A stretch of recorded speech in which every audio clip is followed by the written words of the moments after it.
ಈ ಮೂಗನ್ನ ನೋಡಿ, ಇದು ಸಂಪೂರ್ಣವಾಗಿ ನಂದಲ್ಲ. ನಿಜ ಹೇಳ್ಬೇಕಾದ್ರೆ ನಿಮ್ಮ ಮೂಗು ಕೂಡ ಸಂಪೂರ್ಣವಾಗಿ ನಿಮ್ದಲ್ಲ.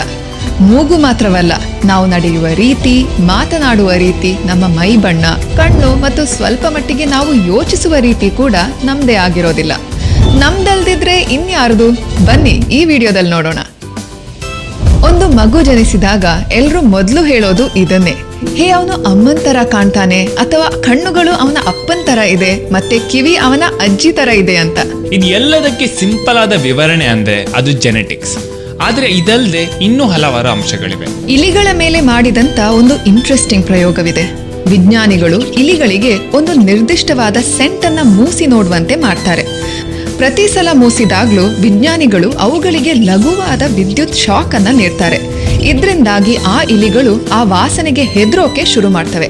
ಈಗ ಇಂಟ್ರೆಸ್ಟಿಂಗ್ ಆಗಿರೋ ವಿಷಯ ಏನಂದ್ರೆ, ಆ ಇಲಿಗಳ 2ನೇ ಪೀಳಿಗೆ ಕೂಡ ಬೇರೆ ಯಾವ ವಾಸನೆಗೂ ಹೆದರದೆ ವಿದ್ಯುತ್ ಶಾಕ್ ಕೊಡದೇ ಇದ್ರು ಈ ಒಂದು ವಾಸನೆಗೆ ಹೆದರ್ಕೊಳ್ತಾ ಇದ್ವು. ಕೇವಲ 2 ಪೀಳಿಗೆ ಯಾಕೆ, 3ನೇ ಪೀಳಿಗೆ ಇಲಿಗಳು ಕೂಡ ಈ ವಾಸನೆಗೆ ಬಲವಾದ ಪ್ರತಿಕ್ರಿಯೆಯನ್ನ ತೋರಿಸ್ತಾ ಇದ್ವು. ಇಲಿಗಳಷ್ಟೇ ಅಲ್ಲ, ನಿಸರ್ಗದತ್ತ ಸ್ವಲ್ಪ ಗಮನ ಹರಿಸಿದ್ರೆ ಪ್ರಕೃತಿಯ ಅಸಾಧಾರಣ ಮಟ್ಟದ ಬುದ್ಧಿವಂತಿಕೆಯನ್ನ ನಾವು ಗಮನಿಸಬಹುದು. ಕೆಲವು ಪಕ್ಷಿಗಳು ಸಂತಾನೋತ್ಪತ್ತಿಗಾಗಿ ಸೈಬೀರಿಯಾದಿಂದ ರಾಜಸ್ಥಾನದ ರಾಷ್ಟ್ರೀಯ ಉದ್ಯಾನವನಕ್ಕೆ ವಲಸೆ ಹೋಗ್ತವೆ.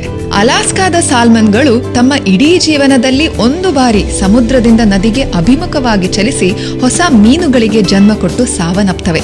ಅಂಡ್ ಅವುಗಳ ಮುಂದಿನ ಪೀಳಿಗೆ ಕೂಡ ಯಾರು ಹೇಳಿಕೊಡದೆ, ಯಾವುದೇ GPS ಇಲ್ಲದೆ ಮತ್ತೆ ಅದೇ ಜಾಗಕ್ಕೆ ಬರ್ತವೆ.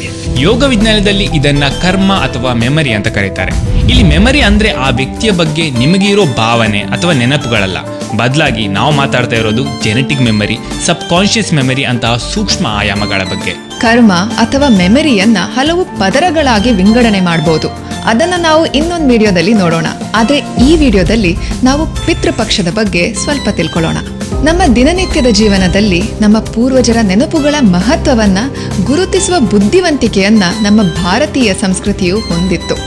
ಇದರಿಂದ ಪ್ರಯೋಜನ ಪಡೆಯುವ ಸಲುವಾಗಿ ವಿವಿಧ ಸಮುದಾಯಗಳು ಅನೇಕ ಆಚರಣೆಗಳನ್ನು ಅನುಸರಿಸುತ್ತವೆ. ಇದನ್ನು ಸಾಮಾನ್ಯವಾಗಿ ಶ್ರಾದ್ದ ಅಥವಾ ಪಿತೃಪಕ್ಷ ಅಂತ ಕರೆಯಲಾಗುತ್ತೆ. ಯೋಗ ವಿಜ್ಞಾನದಲ್ಲಿ ಹೇಳ್ತಾರೆ, ನಿಮ್ಮ ಪೂರ್ವಜರ ನೆನಪುಗಳು ನಿಮ್ಮೊಳಗೆ ಬಲವಾಗಿ ಕಾರ್ಯನಿರ್ವಹಿಸ್ತಾ ಇದ್ರೆ ಅದು ನಿಮ್ಮ ಜೀವನದ ಚಟುವಟಿಕೆ ಮತ್ತು ಗುರಿಗಳ ಮೇಲೆ ಪರಿಣಾಮ ಬೀರ್ಬೋದಂತ. ನೀವು ಗಮನಿಸಿರಬಹುದು, ಒಬ್ಬ ರೈತನ ಮಗನಿಗೆ ಬೇಸಾಯ ಮಾಡೋದು ಇತರರಿಗಿಂತ ಹೆಚ್ಚು ಸ್ವಾಭಾವಿಕವಾಗಿ ಬರುತ್ತೆ.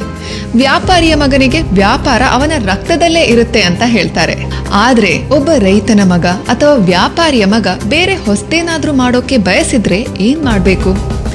ಆಗ ತಮ್ಮ ಪೂರ್ವಜರ ಕಾರ್ಮಿಕ್ ಮೆಮರಿಯಿಂದ ತಮ್ಮನ್ನ ಸ್ವಲ್ಪ ದೂರ ಮಾಡಿಕೊಳ್ಳೋದು ಸಹಾಯಕವಾಗಿರುತ್ತೆ ಮತ್ತು ಹೊಸ ಮಾರ್ಗದಲ್ಲಿ ಸಾಗೋಕೆ ಮತ್ತಷ್ಟು ಸುಲಭವಾಗುತ್ತೆ. ಇಲಿಗಳ ಪ್ರಯೋಗದಲ್ಲಿ ನಾವು ನೋಡಿದಾಗೆ ಕೆಲವೊಮ್ಮೆ ನಮ್ಮ ಪೂರ್ವಜರು ಕಷ್ಟ ಅಥವಾ ಅಹಿತಕರ ಜೀವನ ಮತ್ತು ಸಾವನ್ನ ಹೊಂದಿದ್ರೆ ಆ ಅನುಭವಗಳು ಅರಿವಿಲ್ಲದೆ ನಮ್ಮ ಪ್ರಸ್ತುತ ಜೀವನದಲ್ಲಿ ಕೂಡ ಪರಿಣಾಮ ಬೀರಬಹುದು. ಪ್ರಪಂಚದ ಅನೇಕ ಭಾಗಗಳಲ್ಲಿ ಪೂರ್ವಜರಿಗೆ ಗೌರವ ಸಲ್ಲಿಸಲು ವಿವಿಧ ರೀತಿಯ ಆಚರಣೆಗಳಿವೆ. ಜಪಾನ್ನಲ್ಲಿ ಪೂರ್ವಜರ ಆರಾಧನೆ ಒಂದು ಮುಖ್ಯ ಆಚರಣೆಯಾಗಿದೆ. ಇತರ ದೇಶಗಳಲ್ಲಿ ಜನರು ತಮ್ಮ ಪ್ರೀತಿಪಾತ್ರರ ಸಮಾಧಿಗೆ ಭೇಟಿ ನೀಡಿ ಹೂಗಳನ್ನು ಅರ್ಪಿಸ್ತಾರೆ ಮತ್ತು ತಮಗೆ ನೀಡಿದ ಈ ಜೀವನಕ್ಕಾಗಿ ಅವರಿಗೆ ಧನ್ಯವಾದ ಹೇಳ್ತಾ ಸ್ವಲ್ಪ ಸಮಯ ಮೌನದಿಂದ ಸಮಯ ಕಳೀತಾರೆ. ಭಾರತದ ಪ್ರಾಚೀನ ಸಂಸ್ಕೃತಿಯು ಇದೇ ಉದ್ದೇಶಗಳಿಗೆ ಕೆಲವು ಸಂಕೀರ್ಣ ಆಚರಣೆಗಳನ್ನ ಅಭಿವೃದ್ಧಿಪಡಿಸುವ ಜ್ಞಾನವನ್ನ ಹೊಂದಿತ್ತು. ನಾವು ಪ್ರತಿ ವರ್ಷ ನವರಾತ್ರಿಯ ಹಿಂದಿನ 16 ದಿನಗಳ ಅವಧಿಯನ್ನ ಶ್ರಾದ್ದ ಅಥವಾ ಪಿತೃಪಕ್ಷವನ್ನಾಗಿ ಆಚರಿಸ್ತೇವೆ. ಪಿತೃಪಕ್ಷದ ಕೊನೆಯ ದಿನ ಮಹಾಲಯ ಅಮಾವಾಸ್ಯೆ ಆಗಿರುತ್ತೆ ಮತ್ತು ಈ ದಿನವನ್ನ ಒಂದು ಪ್ರಬಲ ರಾತ್ರಿ ಅಂತ ನಂಬಲಾಗಿದೆ. ಈ ಅವಧಿಯಲ್ಲಿ ನಮ್ಮ ದೇಶದಲ್ಲಿ ಜನರು ಅಗತ್ಯವಿರುವವರಿಗೆ ಬಟ್ಟೆಗಳನ್ನ ಹಂಚ್ತಾರೆ ಹಾಗೂ ಕಾಗೆಗಳಿಗೆ ಆಹಾರವನ್ನ ನೀಡ್ತಾರೆ.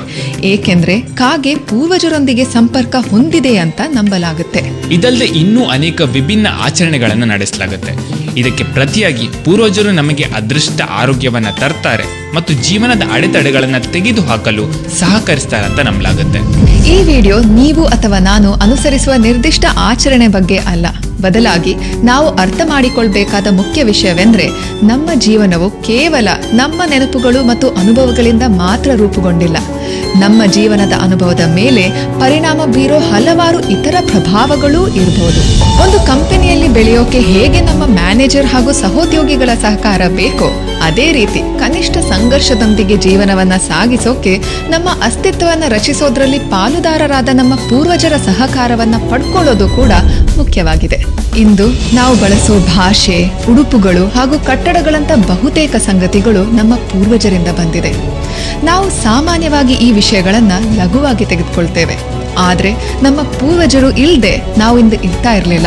ನಮ್ಮೆಲ್ಲರ ಜೀವನ ಈಗಿರೋ ರೀತಿ ಇರ್ತಾ ಇರಲಿಲ್ಲ. ಆದ್ರಿಂದ ನಿಮ್ಮ ಅಸ್ತಿತ್ವವನ್ನು ರಚಿಸೋದ್ರಲ್ಲಿ ಪಾಲುದಾರರಾದ ನಿಮ್ಮ ಪೂರ್ವಜರಿಗೆ ಕೃತಜ್ಞತೆಯನ್ನ ಸಲ್ಲಿಸೋದನ್ನ ಯಾವತ್ತೂ ಮರಿಬೇಡಿ. ನಿಮ್ಮ ಸಮುದಾಯದಲ್ಲಿ ಇಂತಹ ಯಾವುದೇ ಆಚರಣೆಗಳ ಬಗ್ಗೆ ನಿಮಗೆ ತಿಳಿದಿದ್ರೆ ಕಾಮೆಂಟ್ ಸೆಕ್ಷನ್ ನಲ್ಲಿ ನಮಗೆ ತಿಳಿಸಿ. ಅಂಡ್ ಈ ವಿಡಿಯೋವನ್ನ ಸಾಧ್ಯವಾದಷ್ಟು ಜನರೊಂದಿಗೆ ಶೇರ್ ಮಾಡಿ.